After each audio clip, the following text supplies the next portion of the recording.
हाँ, कल मैं 3-4 चीज़ें कवर करना चाह रहा था, लेकिन मैं एक्सप्लेन नहीं कर पाया था, टाइम की कमी थी। एक तो मुझे बताना था आपको, एक आपने मेरे से क्रिप्टो का सवाल किया था, एक आपने मेरे से कैश का सवाल पूछा था। रुको नोट कर लेता हूँ थोड़ा इसको। आज कितनी तारीख हुई? 13 हो गई ना। 13, 1, 25। एक आपने मेरे से क्रिप्टो का पूछा था, एक आपने मेरे से पूछा था कि कैश करेंगे तो क्या होगा। आपने पूछा था कि मतलब अगर हम सारा काम कैश में कर लें तो गवर्नमेंट को कैसे पता चलेगा, कैसे टैक्स ले लेगी मेरे से। यही सवाल था ना, कि ऐसे कुछ सवाल था आपका? हाँ जी, मैं एक्स्ट्रा ये एक्सपेंस दिखा दूँ झूठ मूठ कि ये खर्चा हुआ है हाँ, कैश में। और कैश आप कैश में ट्रांजैक्शन कर लूँ, और हम्म। आपका था कि भाई मैं मोर एक्सपेंसेस दिखा दूँ, तो हम्म। गवर्नमेंट मुझे कैसे पकड़ेगी कि मैंने टैक्स कम दिया ज़्यादा दिया। ठीक है ना? हाँ, और तो बैंक की जगह क्वेश्चन कैश ठीक। में ले लिया। हाँ, कैश ट्रांजैक्शन कर लिया, बैंक में लिया नहीं। ये हाँ। और एक सवाल था आपका क्रिप्टो का, हाँ, और मेरे क्रिप्टो ख्याल, में बिटकॉइन में ट्रांजैक्शन कर ली। हाँ, बिटकॉइन में कर ली। तो क्रिप्टो को आज हम लोग थोड़ा डिस्कस करेंगे। हम्म। और ये कैपिटल गेन तो चलो जी थोड़ा बताया था, ठीक है। और क्या था?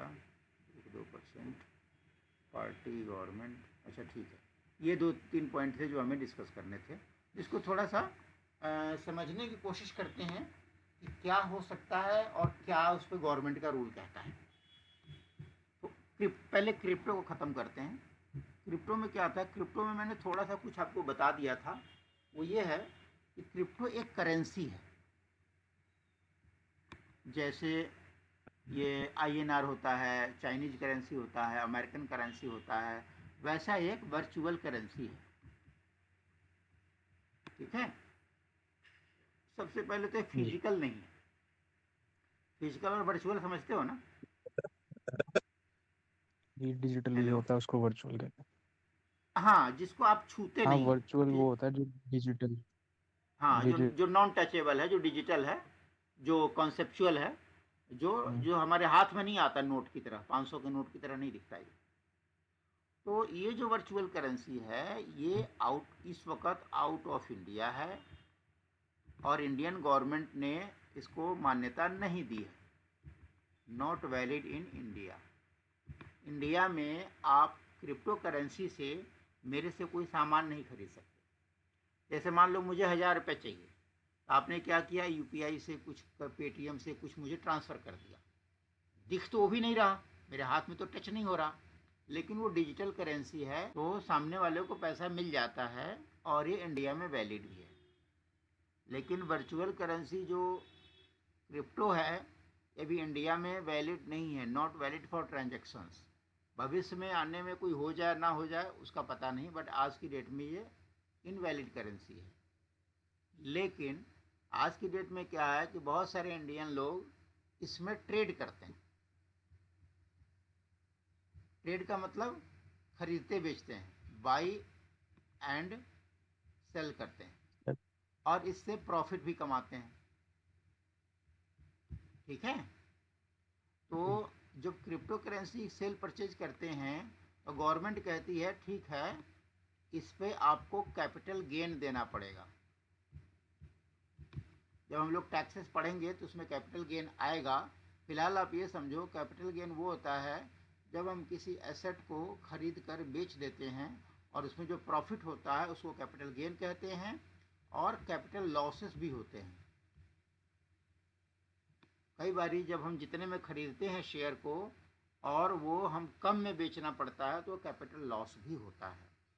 गवर्नमेंट कहती है अगर आपने लॉस में बेचा तो मुझे टैक्स नहीं चाहिए, अगर आपने प्रॉफिट में बेचा तो मुझे 30% फ्लैट टैक्स चाहिए। अब इसका क्या लॉजिक है कि जब आप ट्रेड करते हो इंडियन शेयर्स में, जैसे एग्जांपल दे रहा हूँ, मान लो आप शेयर मार्केट में ट्रेड करते हो, तो शेयर मार्केट में आप खरीदते हो बेचते हो, तो इसमें गवर्नमेंट क्या फैसिलिटी देती है इंडियंस को, कि जैसे मान लो आपने 1 साल के भीतर में, जैसे आपने बाई किया, जैसे मान लो आपने बाई किया, और लेस देन 1 ईयर, तो ये इसको बोलते हैं एस टी सी जी, शॉर्ट टर्म कैपिटल गेन। अगर आपने 1 साल के बाद बेचा तो इसको बोलते हैं LTCG। लॉन्ग इस टर्म पे के। सरकार 15% टैक्स लेती है। इस पे सरकार 20% टैक्स लेती है, लेकिन 1 लाख तक माफ होता है। एग्जाम्पल समझो, जैसे मान लो आपने टाटा का शेयर लिया। मान लो आपने 20,000। टाटा का शेयर लिया 20,000 का, और बेचा मान लो आपने 80,000 में, तो 60,000 प्रॉफिट हो गया। और मान लो 1 साल के अंदर कर लिया, मान लो लेस देन 1 ईयर में कर लिया, तो आपको 15% 9,000 रुपये टैक्स देना पड़ेगा। That is called STCG। ठीक है। लेकिन अगर यह आपने क्रिप्टो 1 साल के भीतर में 20,000, 1 साल, इसमें कोई लिमिट नहीं है, टाइम लिमिट नहीं है, इसमें नो टाइम लिमिट। चाहे सेम डे बेच दो, चाहे 10 साल के बाद बेचो। 20,000 का खरीदा, 80,000 में बेचा, 60,000 का प्रॉफिट हुआ, इसमें सीधा 30% फ्लैट। सर ये तो इंडिया में है ही नहीं लीगल। बताता हूँ, 18,000 सीधा सीधा आपको टैक्स लगता है। अब आपने कहा लीगल इलीगल का मतलब यह है कि लीगल का मतलब इस सेंस में है कि जाति जिंदगी में यूज नहीं होता।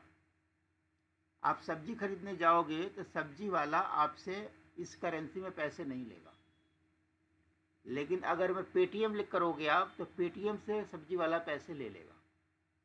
लीगल इलीगल से मतलब ये है, चलन से मतलब ये है। क्लियर हुआ।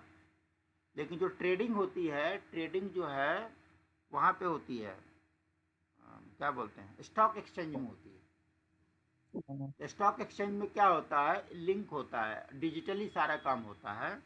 तो आप साइट पे गए, आपने क्रिप्टो खरीद लिया, मान लो 1,000 का खरीद लिया या कितने का भी खरीद, मार्केट होती है उसकी, बहुत सारे ऐप बने हुए हैं, लोग बाग ट्रेड करते हैं। तो आपने डिजिटल खरीदा, डिजिटल बेचा, लेकिन जब आप उसमें खरीदने जाते हो तो आपके बैंक से पैसा निकलता है, और जब आप बेचते हो तो आपके इंडियन बैंक में पैसा आ जाता है। तो चूंकि इसमें बैंक इन्वॉल्व है, समझना बात को, बैंक इसमें इन्वॉल्व रहता है, इसलिए आप टैक्स के नेट में आ जाते हो। क्लियर हुआ। अगर आप इंडियन रूप में, पहले तो नहीं था अलाउ, लेकिन अब अलाउ कर दिया है गवर्नमेंट ने, क्योंकि लोग बाग ने चोरी छिपे कर रहे थे इस काम को। तो इंडिया ने कर दिया कि ठीक है, ऐप में लॉगिन करो, उसमें आपकी बैंक डिटेल जाएगी, और जैसे आपने मान लो 1 लाख का खरीद लिया, तो आपके खाते से पैसा निकलता है।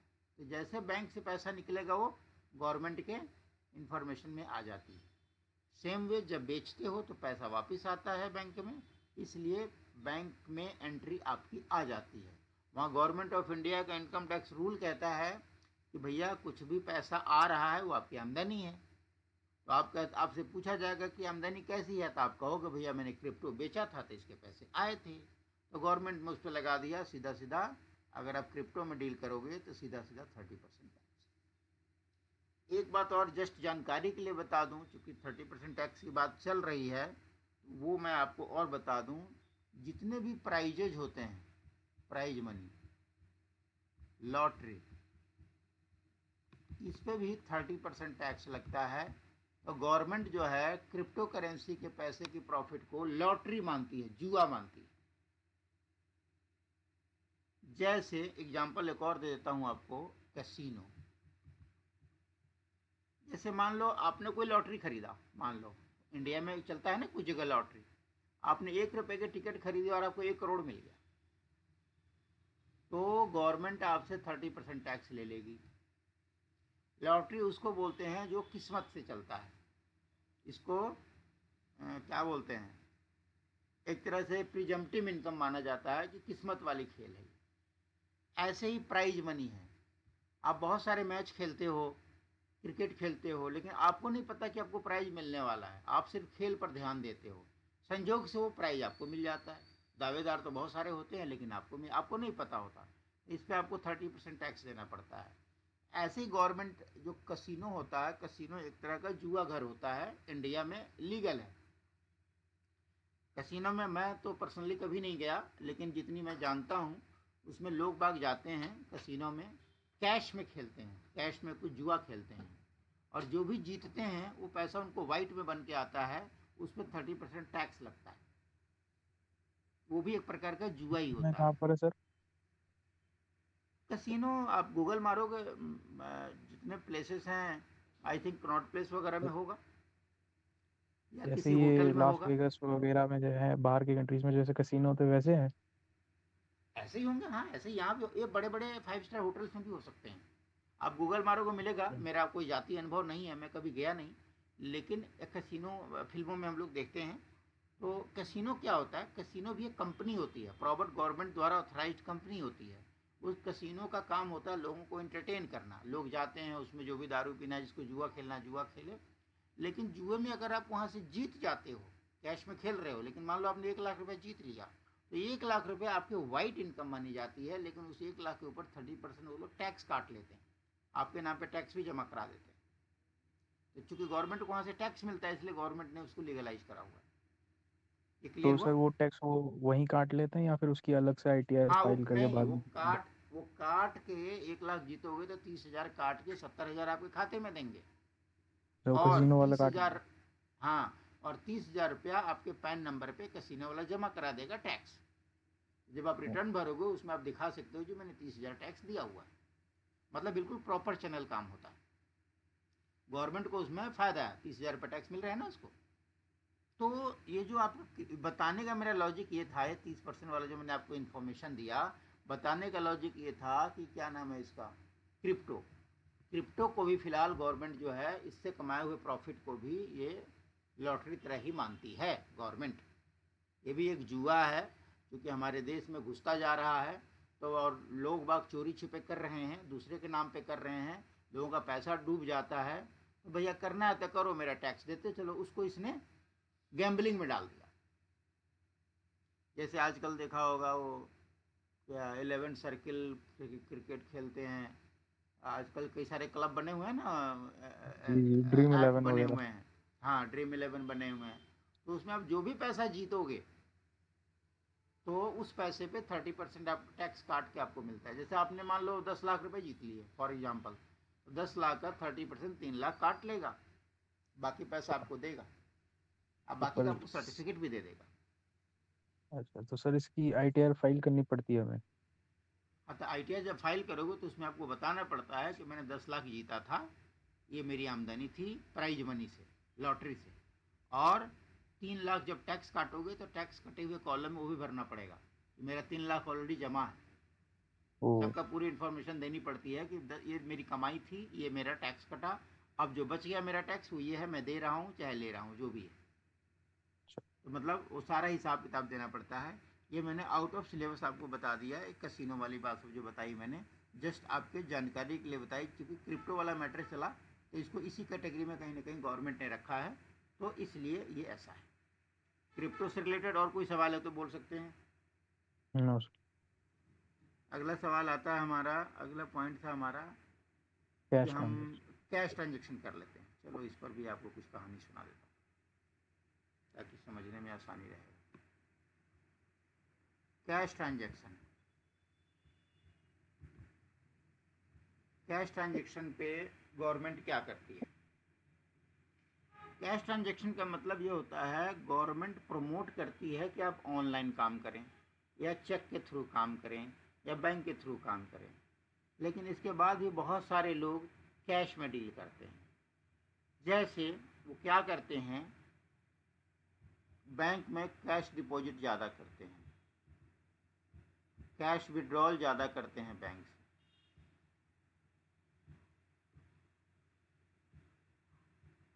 ठीक है?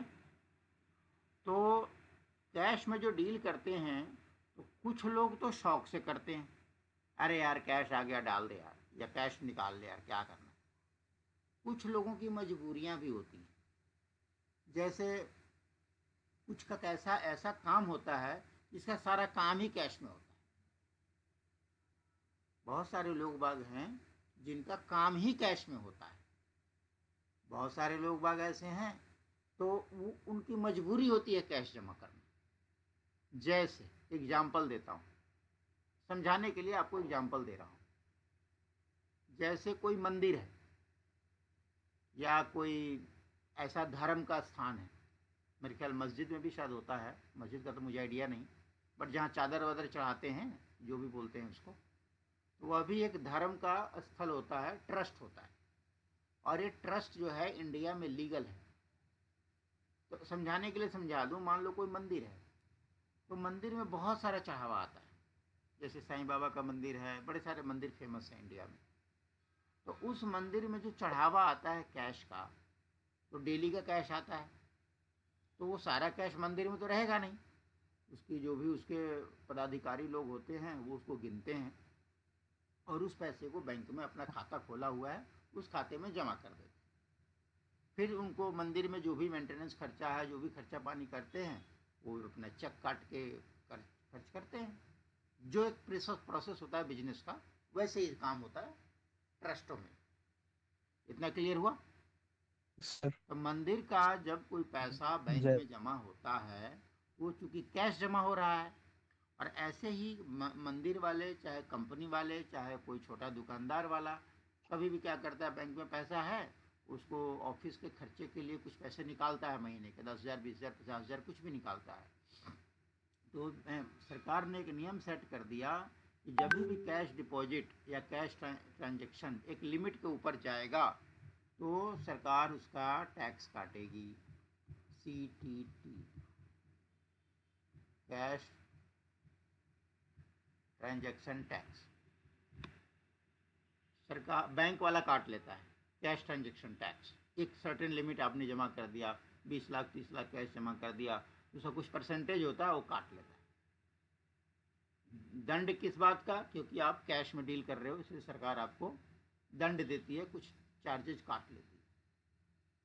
तो कैश ट्रांजैक्शन से रोकने की कोशिश करती है गवर्नमेंट। अगर हम थोड़ा थोड़ा चार्ज काटेंगे तो ये लोग सुधर जाएंगे, कैश में जमा नहीं करेंगे। तो एक सिस्टम हुआ। दूसरा, मैंने आपको बताया कुछ लोगों की मजबूरियां भी हैं। जैसे मंदिर वालों की मजबूरी है, कोई चेक में तो दान देगा नहीं 10 रुपए का दान, तो उनकी मजबूरियां भी होती है। तो ऐसे चलता रहता है। अगला सवाल आता है कि अगर हम कैश में करेंगे तो गवर्नमेंट को कैसे पता चलेगा?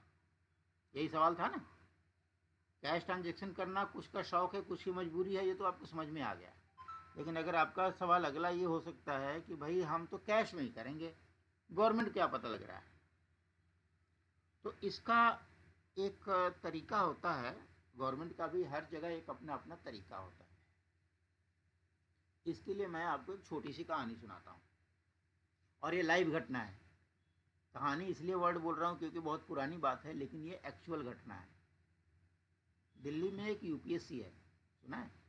हम लोग भी कहानी सुने हैं, लोग बताते हैं कि ऐसा एक्चुअल हुआ था नहीं हुआ था, अपने को भी कोई ऐसा रिटर्न में प्रमाण नहीं है, बट मन मानता है कि ऐसा हो सकता है। मन मानता है कि ये कहानी सही भी हो सकती है, लोग बाग जैसे बोलते हैं। कहते हैं कि जो UPSC का ऑफिस है ना, शाहजहां रोड पे, देखा है? आपकी आवाज़ नहीं आ रही। नहीं सर, नहीं देखा। इंडिया गेट पे एक निकलता है, शाहजहां रोड निकलती है, तो जी। उसी शाहजहां रोड पे UPSC का ऑफिस है, सरकारी UPSC बिल्डिंग है, जहाँ से बच्चे UPSC निकलते हैं ना। कहते हम्म। हैं आज से 20-30 साल पहले, बहुत पहले, जब हम लोग भी शायद बच्चे थे, ये बड़ी कथा चली, लोग बाग बोलते हैं, तो लगता भी है कि शायद सही हुआ होगा। तो उसके सामने दोपहर को ने कुलचे वाला रहता था, वो कुलचे बेचता था दोपहर को। लंच उस समय रहा होगा, 2 रुपये 3 रुपये या 5 रुपये की प्लेट रही होगी। तो उन दिनों क्या था, दिल्ली में थोड़ा उतना मतलब मैनेजमेंट टाइट नहीं था, जिसने दोना खाया वहीं फेंक दिया रोड पे। ठीक है, दोपहर को लंच चलाया उसने, 2-3 घंटे जो भी चलाता था, 12 बजे से 3 बजे तक या 11 बजे से 3 बजे तक जो भी था, वो दोने देता था, मान लो 5 रुपए के। अब वो पहले, आजकल तो क्या है, देखो कहीं सड़क पे दोने वाले होते हैं ना, तो अपने कूड़ेदान भी साथ में रखते हैं। बोलते हैं भैया दोना इसमें डालो, और फिर वो दोना वापस लेके चला जाता है वो ठेली वाला। आप समझ रहे हो? तो पहले क्या था, वो कुलचे खाते थे, लोगों ने खाया वहीं फेंक दिया, लोगों ने खाया वहीं फेंक दिया, तो बहुत जमा हो जाता था। तो वो झाड़ू सफाई वाला, उसको सफाई करना पड़ता था ज़्यादा। तो कभी उसने शिकायत कर दी किसी पुलिस वाले को, अरे यार ये दोना वाला है, क्या करूं, ये दोपहर को आता है, यहाँ सारा गंद फैला के चला जाता है, कूड़ा ले भी नहीं जाता। समहाउ ये बात नोट रही कि वहाँ का ना, उस कुलचे वाले का क्या था कि उस क्वालिटी अच्छी थी, तो लोग बाग उसमें बहुत सारे आते थे और उसकी अच्छी सेल हो जाती थी। अब भैया एक दिन बात पहुँच गई इनकम टैक्स, कोई अधिकारी ने सुन लिया होगा, अच्छा अच्छा ऐसा यहाँ पे ऐसा है। जब ये दोना वाला जब चला गया, एक दो लोग अफसर गए वहाँ पे कहते हैं, और शादी वर्दी में थे, उन्होंने सारे दोनों को गिन लिया, जितने दोने वहाँ गिरे थे सारे दोनों को गिन लिया। मान लो फॉर एग्जांपल समझने के लिए 200 दोने निकल गए, 200 दोने निकल गए और उन्होंने गिन लिया। अब बैठ के हिसाब लगा लिया कि चलो ज़्यादा नहीं 5 रुपये लगा लेते हैं, ये 3 रुपये, 40 साल पुरानी बात है तो चलो 3 रुपये लगा लेते हैं। तो 200 इंटू 3 600 रुपये रोज के हो गए, महीने के हो गए 18,000 रुपये, साल के हो गए 2.5 लाख रुपये। मोटा मोटा हो गया ना। तो उन दिनों मेरे ख्याल 50,000 या 40,000 की लिमिट रहती थी। उन्होंने उसका टैक्स वैक्स बना के 1 लाख रुपए का नोटिस भेज दिया, अगले दिन आए और नोटिस पकड़ा दिया उसको। मेरी आवाज़ आ रही है आपको?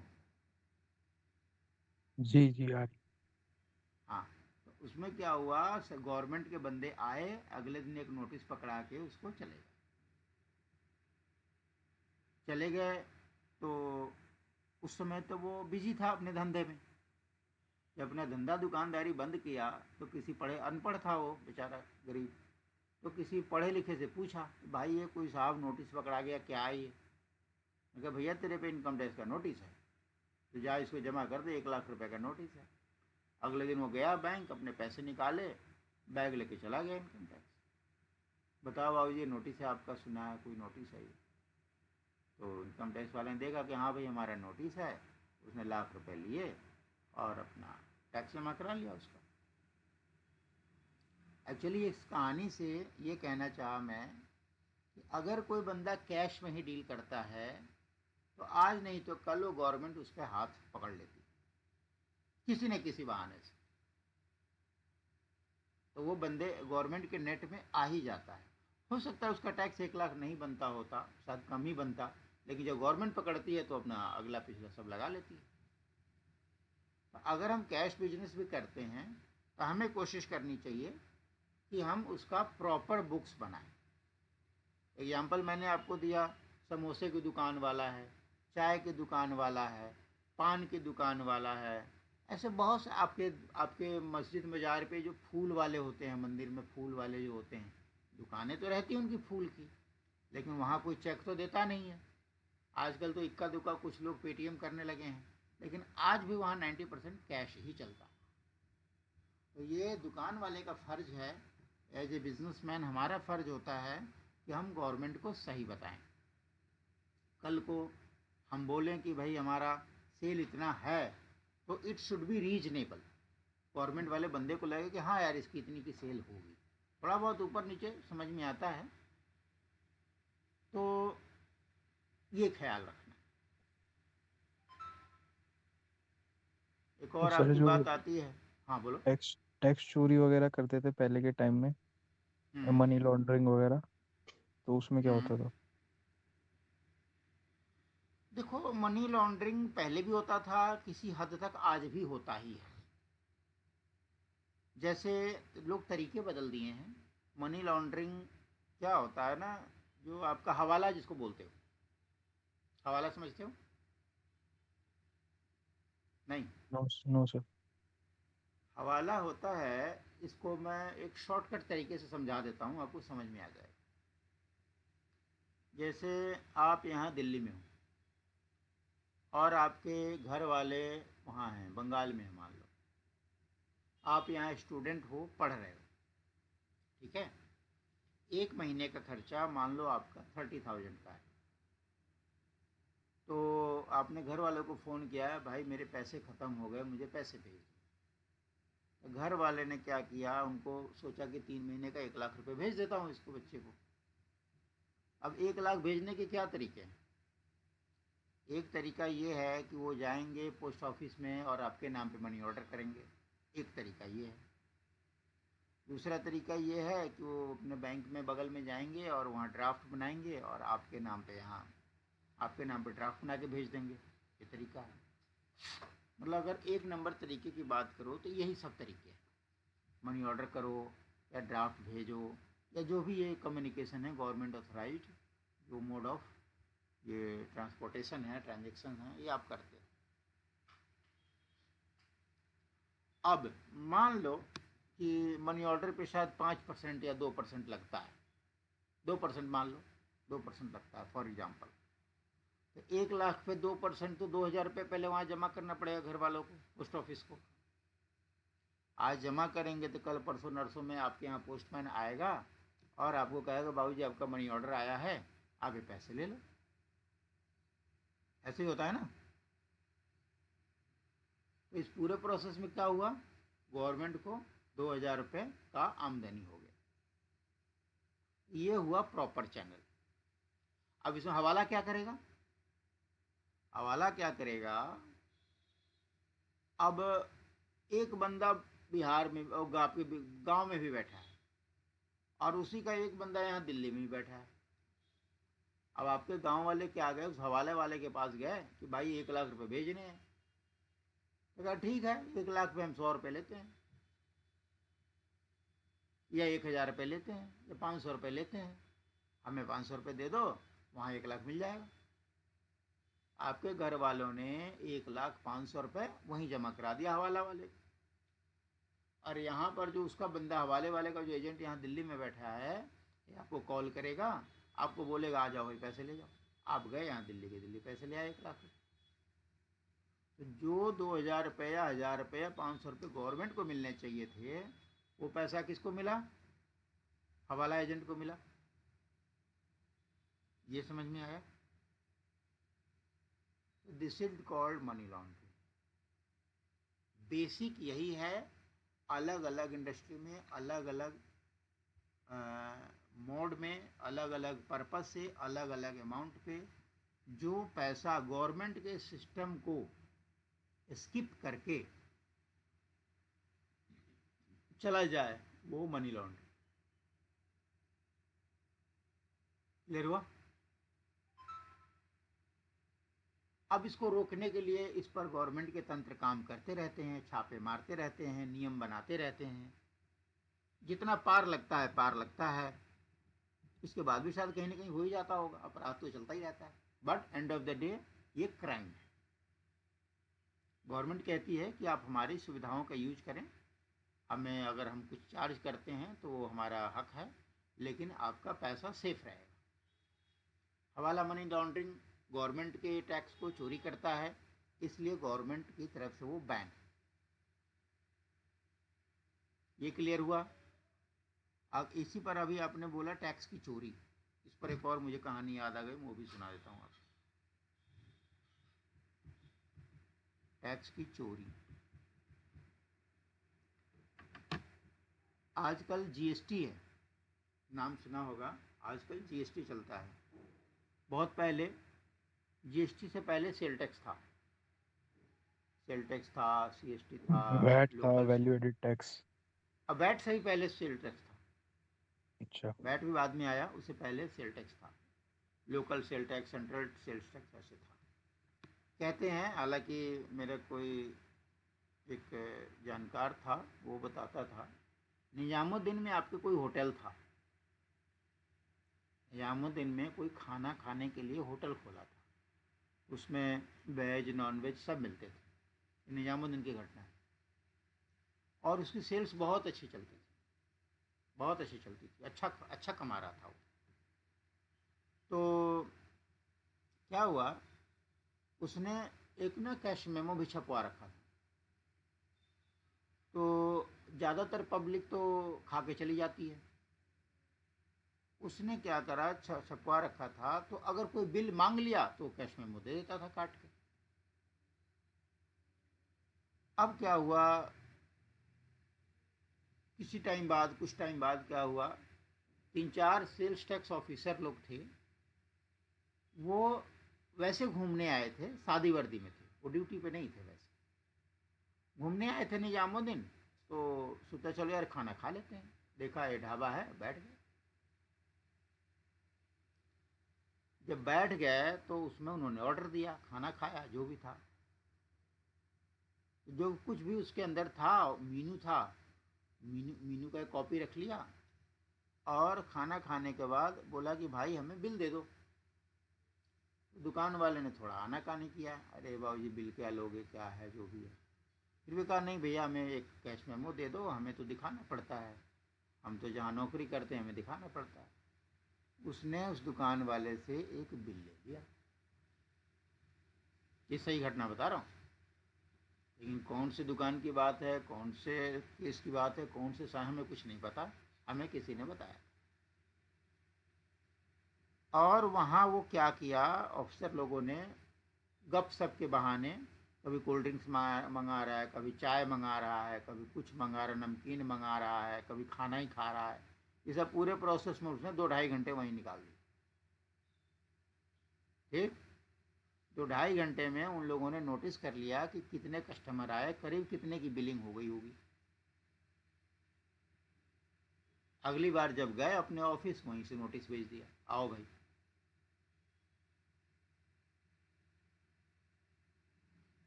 भाई नोटिस दिया कि भाई क्या हिसाब है, सामने आए। तो भाई तुम अब तक कितने बिल काटे हो? बाबू जी पूरे महीने में अभी तक तो 10 बिल कटे हैं। कहता है साले एक दिन में तुम्हारे 10 से ज़्यादा क्लाइंट आते हैं, सबका बिल क्यों नहीं काटते? आप समझ रहे हो? उन्होंने देख लिया कि 2.5 घंटे में तो 10-15 कस्टमर आ गए, और जब मैं बिल बुक मांग रहा हूँ तो कह रहा है पूरे महीने में मेरे 15 बिल कटे हैं। एक ही कहानी है भाई, चोरी। तो फिर उसके ऊपर पेनल्टी लगाई गई, और उसको बोला गया कि तू लिमिट पार कर गया है, तू सेल टैक्स नंबर ले, और हर सेल टैक्स पे हर बिल पे टैक्स ले पब्लिक से, और हमें जमा कर। पेनल्टी लगी सो उसको अलग। इतनी इतनी बात समझ में आई? जी सर। ये आपके सवाल का जवाब था कि टैक्स चोरी का। वो बंदा बिल काट नहीं रहा था, इनकम टैक्स दे रहा था कि नहीं दे रहा था, सेल टैक्स में नहीं दे रहा था, और जो जिस विभाग का आदमी आया उसने उसको पकड़ लिया।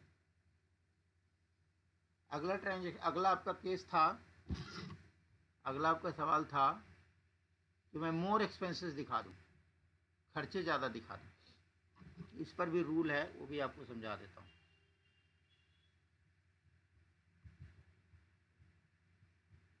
Expenses limit.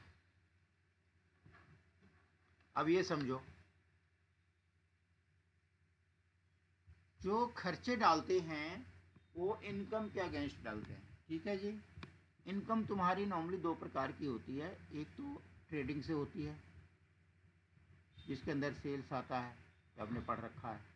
एक आपकी आती है फीस होती है, मतलब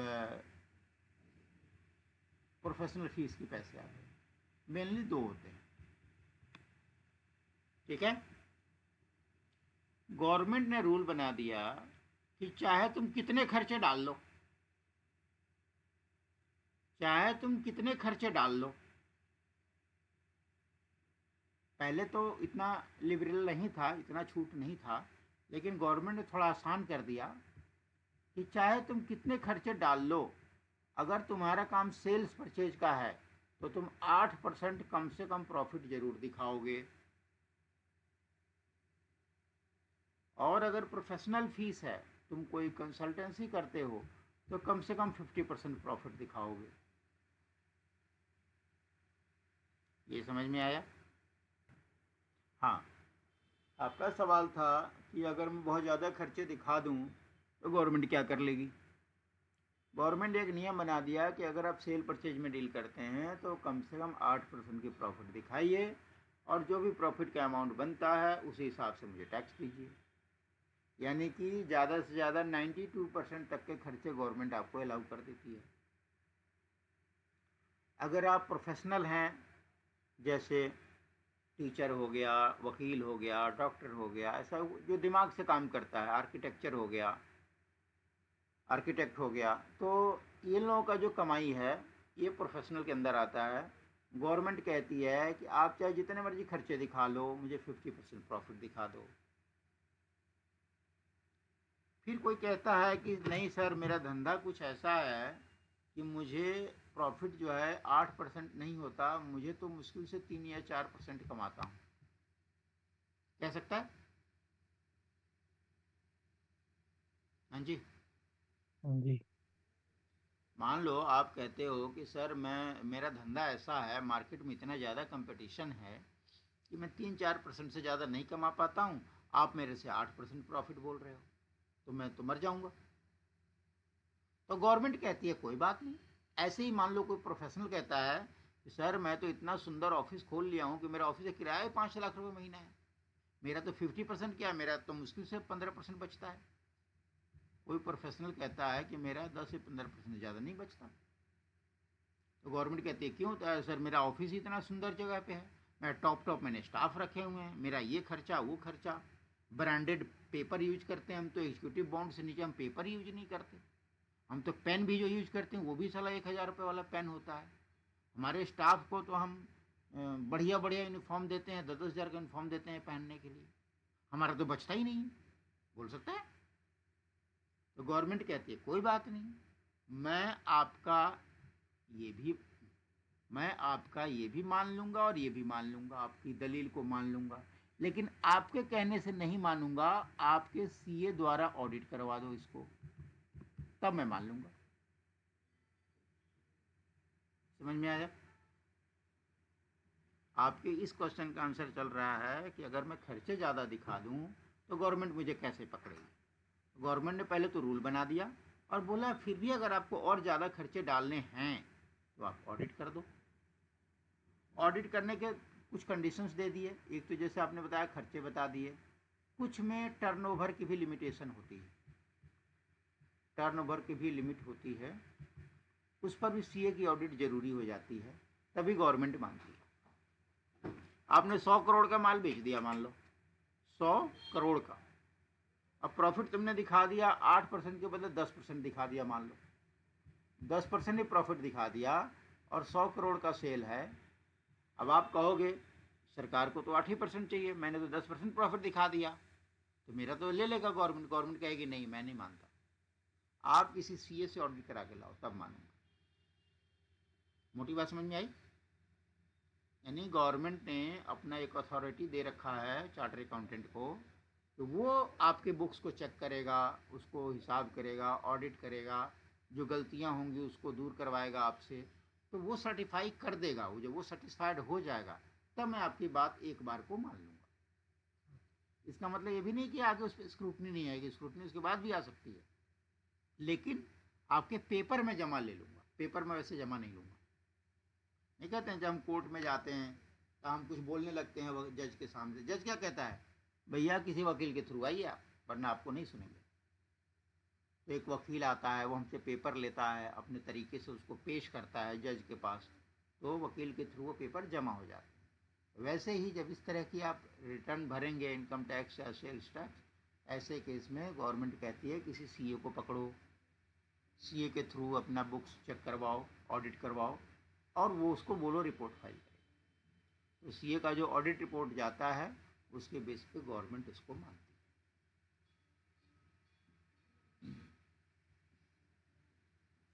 इतना समझ में आया? इसमें कोई सवाल? जी। इसमें आपका कोई क्वेश्चन है कहीं से भी, कुछ भी? नहीं। ओके, आई होप आपके जो दोनों तीनों सवाल थे, crypto, cash deposit, cash transaction और खर्चे वर्चे डाल डुल के हवाला तवाला जो भी था, इस पर जो रूल क्या कहता है, होता क्या है, करना क्या चाहिए, मैंने सब आपको एक्सप्लेन कर दिया। हम पढ़ क्या रहे थे? लायबिलिटी पढ़ रहे थे। अपन लायबिलिटी पढ़ रहे थे। सन्डे क्रेडिटर्स, सब लेजर अकाउंट से बताया, एक्सपेंसेस पेएबल, सैलरी पेएबल आपको बताया, rent payable, taxes payable. Liability में और क्या हो सकता है? कुछ पहुंचता है दिमाग? डिवेंचर्स। हाँ, डिवेंचर हम पढ़े थे सर। डिवेंचर एक होता है, कर्जा होता है। डिवेंचर जो है कंपनियों में चलता है, शायद बताया था मैंने आपको। डिवेंचर जो है, शेयर्स एंड डिवेंचर्स जो होते हैं, ये कंपनियों में चलते हैं।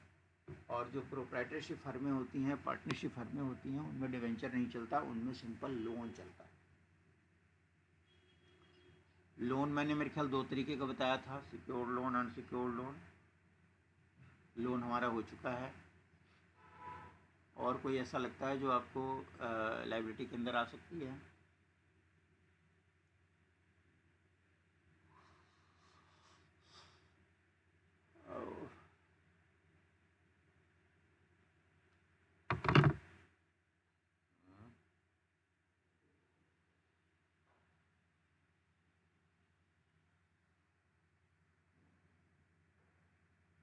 चलो, बोलचाल की भाषा में एक वर्ड यूज होता है, वो मैं आपको समझा देता हूँ, ताकि कल को कोई बैलेंस शीट आप पढ़ो और उसमें ये वर्ड आए तो घबराना नहीं, डरना नहीं। जैसे एक वर्ड आता है कॉर्पस फंड, नाम सुना है इसका? No sir. कॉर्पस फंड बताता हूँ क्या होता है। कैपिटल का नाम सुना है? जी, owners fund. Owners fund, yes. Capital जो होता है ओनर्स फंड होता है।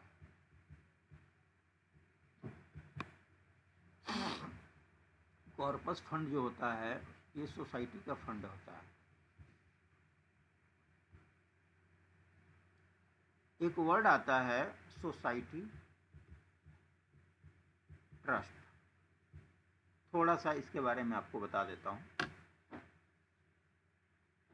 क्या होती है, एसएससी के बहुत सारे नेचर्स होते हैं। कोई इंडिविजुअल होता है, कोई पार्टनरशिप फर्म होता है, कोई कंपनी होता है,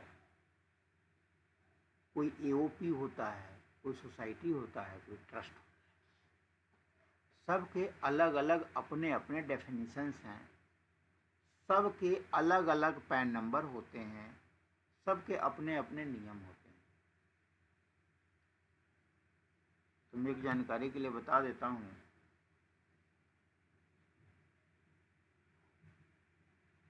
पैन नंबर तो समझते होगे, मालूम? पैन क्या होता है? सर जिसके द्वारा आईटीआर भरी जाती है। पैन का फुल फॉर्म क्या होता है?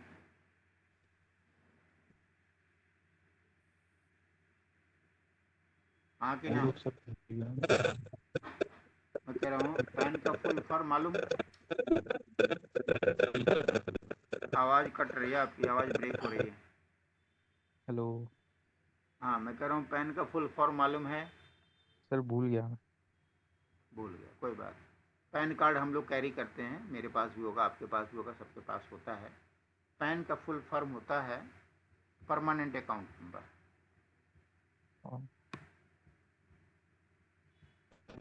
ये इनकम टैक्स द्वारा दिया गया एक कार्ड होता है, इसी के जरिए हमारी पहचान होती है।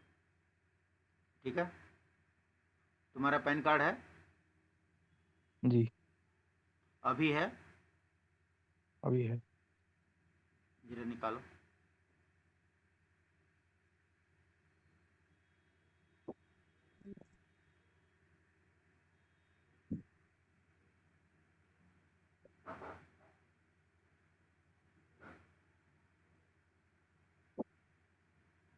आप निकाल लो, हम्म, अपने हाथ में ले लो। तो कहाँ अब रखा है पता नहीं, कि मिल गया। अच्छा, कोई बात, कोई बात। ढूंढ लेना। मैं एक एग्जाम्पल दे रहा हूँ और तुम्हारे पैन कार्ड से ना समझाता मैं तुम्हें, एक ही बार में दिमाग में समझ नहीं आ जाता। फिर ये मैं एग्जाम्पल दे के समझा रहा हूँ, समझने की कोशिश करना। जो पैन नंबर होता है ना तुम्हारा, कुछ ऐसा होता है, तो ABC DE। रुक जाओ रुक जाओ रुक जाओ।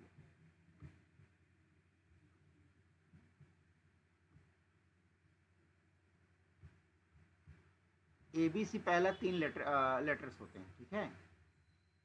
फिर होता है P, फिर कुछ भी हो सकता है, X, फिर 4 नंबर होते हैं, फिर एक अल्फ़ाबेट होता है। 3 लेटर्स P, फिर लेटर, 4 नंबर होते हैं, फिर लेटर होता है। 3, एक 4, एक 5, 4 9, एक 10 डिजिट का होता है। तुम अपना पैन नंबर देखोगे ना जब मौका मिलेगा, देखना इसी फॉर्मेट का होगा।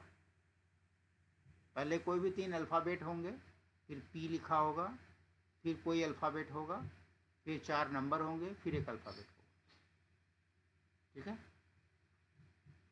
तो यहाँ पर P स्टैंड्स फॉर पर्सनल।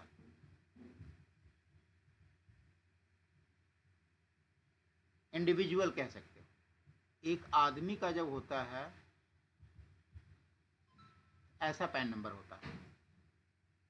जब किसी फर्म का पैन नंबर देखोगे, फर्म किसको बोलते हैं? पार्टनरशिप फर्म को, तो उसका F होगा, P की जगह F होगा, चौथा लेटर, ये होगा फर्म। फर्म का मतलब होता है पार्टनरशिप। तुम पैन नंबर से उसका पता अलग लगा पैन कार्ड सकते। रख दो। हाँ, जैसे 2 जने मिल के, तुम्हारे पापा का ट्रेवल सिंडिकेट है, बता दे रहा हूँ, तुम जल्दी समझ जाओगे। तुम्हारे पापा का एक फर्म है ट्रेवल सिंडिकेट के नाम से, वो भी शायद मैंने या सागर ने बनाया था। तो ट्रेवल सिंडिकेट का जब पैन कार्ड देखोगे ना, उसमें आपको चौथा लेटर F मिलेगा। ये तुम टेस्ट कर सकते उसका हो। फिर खुद का पेन थोड़ी हो, तो पापा के पेन पे है।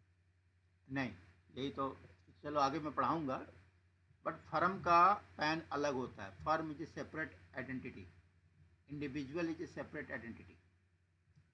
अगर आपके पापा अपनी मलकियत का कोई काम करते हैं जिसमें अकेले मालिक हैं, तब तो उनका पैन चलेगा।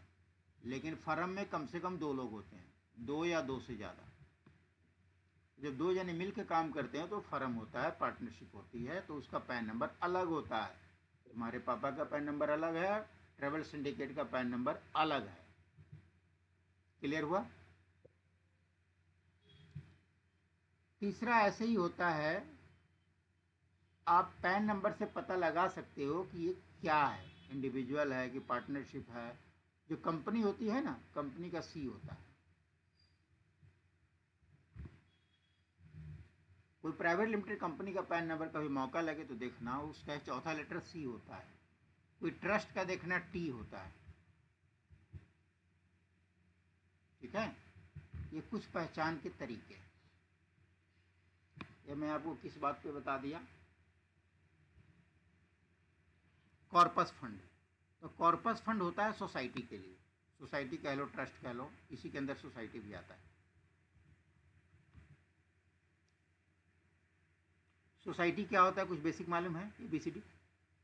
फिर बहुत सारे लोग मिलके एक ही चीज के ऊपर काम काम करते हैं, हाँ कोऑपरेटिव हाँ सोसाइटी। हाँ, यस। बट वो कहीं ना कहीं पब्लिक के वेलफेयर के लिए होता है, ठीक है। तो जब पब्लिक के वेलफेयर के लिए होता है, तो जो इसमें बहुत सारी पब्लिक मिलती है, 8 लोग 10 लोग या पूरी कई बारी गाँव के लोग मिल जाते हैं। तो जब कोई सोसाइटी बनती है, तो सोसाइटी को बनाते टाइम पे, at the time of formation,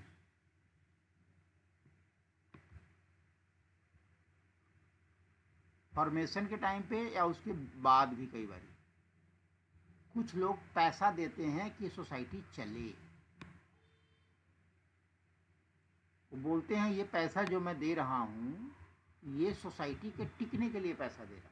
जैसे मान लो 10 लोग हैं, 10 लोग हैं, मतलब 10 पीपल हैं, सब ने 1-1 लाख रुपए दिया, 10 लाख रुपए हो गए। तो 10 लाख रुपए इसकी कैपिटल ना बोल करके इसको हम कॉर्पस फंड बोलते हैं। 10 लाख ये भी कैपिटल ही होता है, लेकिन वर्ड यूज हो जाता है कॉर्पस फंड। ये समझ में आया? क्योंकि सोसाइटी में कोई एक मालिक नहीं होता, इसलिए हम ओनर्स कैपिटल नहीं लिखते। इसमें हम लिखते हैं कॉर्पस फंड लिखते हैं, या मेंबरशिप फीस फंड ऐसा कुछ लिख देते हैं। वर्ड कुछ भी हो सकता है, लेकिन it is treated as corpus fund as capital. कुछ क्लियर हुआ? जब कोई ट्रस्ट होता है, ट्रस्ट कह लो, सोसाइटी कह लो, इनका काम होता है पब्लिक का वेलफेयर। बहुत सारे सोसाइटी हैं जो स्कूल चलाती हैं, मंदिर चलाती हैं, मस्जिद चलाते हैं। मैं क्या कह रहा था कि ये जो पैसा आता है, या कॉर्पस फंड हम लोग यूज करते हैं वर्ड, इसमें कैपिटल वर्ड यूज नहीं करते, क्योंकि कैपिटल यूज होता है इंडिविजुअल में या पार्टनरशिप में। ठीक है? यही कैपिटल कंपनी जब जाते हैं तो उसमें शेयर कैपिटल वर्ड यूज करते हैं। कंपनियों के लिए शेयर कैपिटल यूज करते हैं, और प्रोप्राइटरशिप और पार्टनरशिप के लिए क्या यूज करते हैं? कैपिटल वर्ड यूज करते हैं, पार्टनर्स कैपिटल या ओनर्स कैपिटल। और ट्रस्ट में क्या यूज करते हैं? Corpus fund. ये कैपिटल कॉर्पस फंड कुछ क्लियर हुआ? जी ओके। इससे रिलेटेड और कोई क्वेरी है आपका? सर, जैसे आपने बताया कि ऊपर पी लिखेंगे पर्सनल के लिए, एफ लिखेंगे हम फर्म के लिए, हम लिखेंगे नहीं, हम लिखेंगे नहीं। मतलब ये पैन मिलेगा नंबर हमें। में ऐसा लिखा होता है, हाँ लिखा होता है। बट जैसे पार्टनरशिप या फिर सोल प्रोप्राइटरशिप तो कोई लीगल एंटिटी नहीं होती, ओनर ही होती है? ओनर के उसमें से नहीं एंटिटी उसमें, मतलब। नहीं, बता देता हूँ। सबसे पहले पार्टनरशिप की बात करते हैं। जो पार्टनरशिप फर्म होती है ना, जिसके पैन कार्ड में एफ लगा होता है, वह एक बिल्कुल अलग आइडेंटिटी होती है और उसकी अलग से आईटीआर जाती है। बट सर, अगर एग्जाम्पल वो देखो। अपने हम्म, अपने बोलो। लाइबिलिटीज पूरी नहीं कर पाता तो उसको तो अपने घर से पैसे लाने पड़ते हैं ना। हाँ, पार्टनरशिप फर्म के कुछ रूल्स रेगुलेशंस हैं, गवर्नमेंट के उस पर लॉज हैं, वो अपनी जगह है। जैसे लेकिन एलएलपी हो गया। हाँ, हाँ, एलएलपी में होता है कि उसमें लिमिटेड होती है, हम्म, लेकिन बाकी जो दूसरी पार्टनरशिप फॉर्म होती है जो नॉर्मली होती है, तो उसमें तो हम्म। अनलिमिटेड लाइबिलिटी होती है। तो देखिए उसके लिए तो एलएलपी, पर्सनल वाला भी यूज़ कर सकते हैं। देखिए अब इसका कॉन्सेप्ट बता देता हूँ। End of the day, end of the day, जब आप बिजनेस चला रहे हो तो सारी जिम्मेदारी आप ही की है। पहले तो ये जड़ बात है, पहले तो ये ओवरऑल बात है। आप इंडिविजुअल चला रहे हो, चाहे फर्म चला रहे हो, चाहे एलएलपी चला रहे हो, चाहे कंपनी चला रहे हो, कुछ भी चला रहे हो, पहली बात तो बेस बात यही है कि अगर आप कोई भी काम कर रहे हो और आपके ऊपर कोई भी जिम्मेदारी है, तो जड़ बात यह है कि आप हर चीज़ के लिए जिम्मेदार हैं। ये तो हो गई बेस लाइन। अब आप एक लाइन ऊपर बढ़ते हैं। अब जब ऊपर बढ़ते हैं तो गवर्नमेंट ने अलग अलग टाइप ऑफ एसएससी के लिए कुछ कुछ नियम कानून बना रखे हैं। बात करते हैं पर्सनल की, जिसमें आप मालिक हो तो आपको इसको घर बेच के देना है तो देना है, ठीक। पार्टनरशिप हो तो ऐसे ही पार्टनरशिप फर्म मेरे और आपके समझने से नहीं चलता, उसके लिए भी कुछ गवर्नमेंट के रूल्स भी बने हुए हैं। तो उसमें भी कहता है कि अगर आप 3 पार्टनर हैं तो तीनों पार्टनर मिल के दीजिए, ये आप तीनों की जिम्मेदारी है, आप तीनों अपना घर बेच के दीजिए, ठीक। इसी से एक ऊपर और चलते हैं। जैसे आपने बताया एलएलपी है। एलएलपी जो होता है कंपनी से नीचे और पार्टनरशिप फर्म से ऊपर होता है, दोनों के बीच में होता है। एलएलपी में आपने बोल दिया कि चले जो उसकी लायबिलिटी तो लिमिटेड है, लिमिटेड है मतलब एक सर्टेन लिमिट से ज़्यादा से आप बच जाएंगे, एक लिमिटेड लायबिलिटी तक आपके ऊपर है। तो लिमिटेड लायबिलिटी के ऊपर है तो मान लो थोड़ी देर के लिए समझने के लिए बात कर लेते हैं कि आपकी 50% की लिमिट है फॉर एग्जाम्पल, तो 50% के तो जिम्मेदार आप हैं ही। लेकिन इसका मतलब ये नहीं कि आप उतना 50% दे के आप बच गए। चलो रूल से बच गए, कानून से बच गए, एक बार को आप बच गए, लेकिन जिनकी देनदारी है उनसे तो आप नहीं बचे। वो तो आपको कहीं भी रोड पे मिल के आपको गाली दे देगा। लोग बाग अंडरग्राउंड हो जाते हैं, सुना होगा आपने। इसी से एक स्टेप और ऊपर चलते हैं, उसको बोलते हैं कंपनी। कंपनी में भी क्या होता है, कंपनी में तो 1 रुपये की भी लायबिलिटी नहीं होती। जैसे LLP में तो क्या है, थोड़ी है लायबिलिटी, मान लो मैंने एग्जाम्पल के लिए 50% बता दिया, कंपनी में तो वो भी 0 है। लेकिन बहुत सारी आपने जितना पढ़ा लगाओगे होगा उतने, कंपनी है। जितना आप लगाते हो, जितने की आप शेयर खरीदते हो, उतना ही आपका लायबिलिटी। नहीं नहीं, कंपनी आपने न्यूज में सुना होगा, कंपनी ने बहुत सारे लोगों के पैसे लिए, मकान बनाने का वादा किया, और कंपनी जो है वो बैंकरप्ट हो भाग गई, गए। दिवालिया घोषित कर दी और भाग गई। ऐसा होता है ना। हाँ मालिक क्या हाँ। करता है, मालिक तो इसलिए भाग जाता है अंडरग्राउंड, पब्लिक उसको पीटेगी। लेकिन जब रूल में आता है तो गवर्नमेंट बीच में आती है, कहती है। लेकिन कंपनी में भी क्या है कि मान लो 1 करोड़ का कर्जा है, और कंपनी के पास जब सारे एसेट बेचे जाते हैं गवर्नमेंट के, तो केस होगा ना भाई, पब्लिक तो केस करेगी कि ये कंपनी है, तो गवर्नमेंट छापे मारेगी कंपनी पे। तो पता लगा कि 1 लाख है उसके पास एसेट बचे हैं कुल, 2-4 कुर्सी टेबल है, सबको जोड़ो तो 1 लाख मिलेगा, और मांगने वाले 1 करोड़ हैं। तो गवर्नमेंट क्या करती है, 10-10% सबको दे देती है। देखा ना। तो जितना लगा है, जितना धन रहेगा, और मालिक क्या है, भाग जाता है, दिवालिया घोषित कर देता है और अंडरग्राउंड हो जाता है। तो भले आप एक बार को दिवालिया घोषित कर दिए, लीगल में शायद आप कहीं गवर्नमेंट ने आपको बीच में बचा लिया कि चलो भाई जो तुम्हारा उतना ही, लेकिन आप क्या रोड पे नॉर्मल चलोगे, नहीं चलोगे।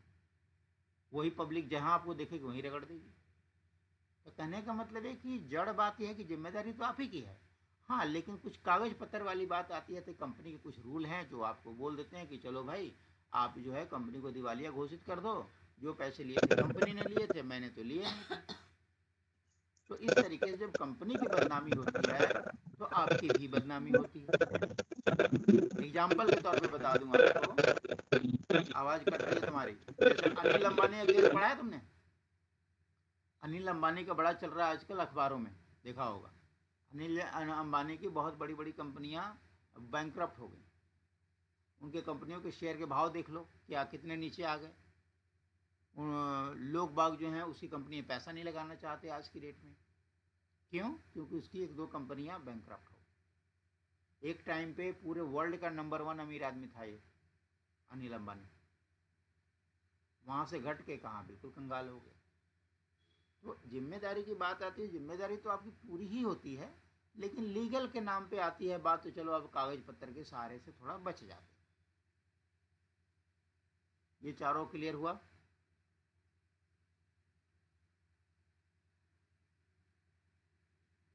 फर्म, कंपनी, ट्रस्ट, LLP, ये सब इंडिपेंडेंट आइडेंटिटी है। इन सब की अलग अलग ITR फाइल होती हैं, इनके नाम से होती हैं। एग्जाम्पल मैंने दिया, आपके पापा की फर्म है ट्रैवल सिंडिकेट, उसमें 2 मालिक हैं, तो ट्रैवल सिंडिकेट की रिटर्न अलग जाती है, उसके जो 2 मालिक हैं उन दोनों की ITR अलग अलग जाती है। ठीक। इंडिविजुअल की जब बात आती है, मान लो आपका एक ट्रैवल कंपनी है कोई, मदर इंडिया ट्रैवल है। मदर इंडिया ट्रैवल का मान लो मालिक है वो है ताजिम है, तो वो प्रोप्राइटरशिप फर्म है, तो उसका जो भी घाटा फायदा होगा वो ताजिम का ही रिटर्न जाएगा, उसी में दिखाया जाएगा मेरे 2 बस हैं, 2 कार हैं, जो भी हैं। लेकिन आपके पापा की बात करो तो आपके पापा की अपनी इंडिविजुअल रिटर्न अलग जाएगी, चाहे जो भी उनकी कमाई हो, ब्याज से हो चाहे गाड़ी भाड़ा करके हो, चाहे जैसे भी हो। लेकिन उन्होंने एक और फर्म खोल दिया ट्रैवल सिंडिकेट, तो ट्रैवल सिंडिकेट की रिटर्न अलग जाएगी। ट्रैवल सिंडिकेट अपनी अलग इनकम दिखाएगा कि मेरी ये कमाई है, ये खर्चा है, जो भी है। ट्रैवल सिंडिकेट अपने अपने इनकम में से सैलरी दे सकता है अपने मालिकों को, वो रूल होता है। पार्टनरशिप में कहीं पढ़ा होगा तुमने, सैलरी टू पार्टनर होता है। लेकिन ट्रैवल सिंडिकेट के लिए वो खर्चा माना जाएगा और उसके मालिकों के लिए वो एक सैलरी इनकम मानी जाएगी। तो आइडेंटिटी की मैं बात कर रहा था, पैन नंबर जैसा होता है उसी हिसाब से इनकी आइडेंटिटी अलग अलग चलती है। क्लियर हुआ?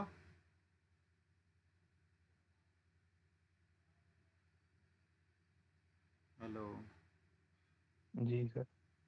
क्लियर हुआ? चलो, जी। अब तक जितना पढ़ाई हुआ है इन सबको रिवाइज कर लेना। इनकम, एक्सपेंस, एसेट्स, लायबिलिटीज, इन चारों पे कहीं से कुछ भी कोई भी सवाल हो, नेक्स्ट क्लास में कल हम लोग उसको डिस्कस कर सकते हैं। और अगर नहीं डिस्कस करना होगा तो मैं चारों में से कहीं से भी कुछ भी पूछूंगा, ओके।